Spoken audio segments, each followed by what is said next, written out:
Kabri is now a kibbutz. There are several water springs in the area. Archaeological findings indicate that the place began to be inhabited in the Neolithic period, about 10,000 years ago, when humans began to settle down to build and grow food. In the Canaanite period there was a very large settlement in relation to those times, a city with fortifications, palaces and neighborhoods. And a fresco was discovered, which was a Greek artistic style, in which damp plaster was painted. And thousands of bottles of wine, from less than 4,000 years ago. Centuries later, it was probably a Phoenician city. Findings have been discovered that indicate trade ties with the Mediterranean countries. From the time of the Greeks, an aqueduct was discovered that began at the Kabri Springs and reached as far as Acre. The place continued to be inhabited most of the time, and probably the name Kabrita was preserved in the place. At the end of the Ottoman period, there was an Arab village of al-Kabari. Next to it the villages of al-Nahar, al-Tal and al-Abbasiyah, where today Moshev ben Ami was the village of al-Farag. In the 1930s, during the British era, the road from Nahariya to Tarshiya was paved. During the Great Arab Revolt, sabotage was carried out from the village, against the British and the Jews. In the UN partition decision, the Western Galilee was designated for the Arabs. During the War of Independence, the Arab Salvation Army surrounded Kibbutz Yehiam and prevented supplies.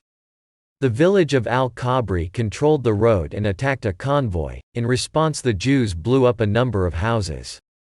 On March 27, 1948, a protected supply convoy accompanied by fighters set out for Yehiam. There was an agreement with the Arabs not to attack, although there was a warning of their intention to attack, but the convoy left. When they reached Kabri, the convoy was attacked by a large ambush that included hundreds of Arab fighters. In a battle that lasted many hours, 46 of the 87 members of the convoy were killed. Many were injured, and those who managed to escape survived. The Arabs vandalized the bodies until the dead could not be identified. Among the dead was the battalion commander Ben Ami Pector. The shock, mourning, and fear in the Jewish community was great. In the same month of March, when the Nabi Daniel convoy and the Hulda convoy were also hit. The Jewish leaders, however, decided to stop the caravans, and instead attack and open the roads. Operation Ben Ami, named after the battalion commander who was killed, began about a month and a half later. First, the road was opened from the Krayat to Rosh Hanikra, and then Acre was conquered. The 21st Battalion, which was hit by a convoy and other fighters, occupied the Arab villages.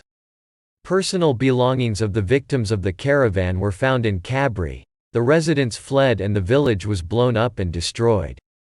After the establishment of the State of Israel, on the site of al-Farag, Moshev ben Ami was established by the battalion's soldiers, and was named after the commander. Kibbutz Kabri and Moshev Netiv ha-Shayara were also established in memory of the Yehiam convoy.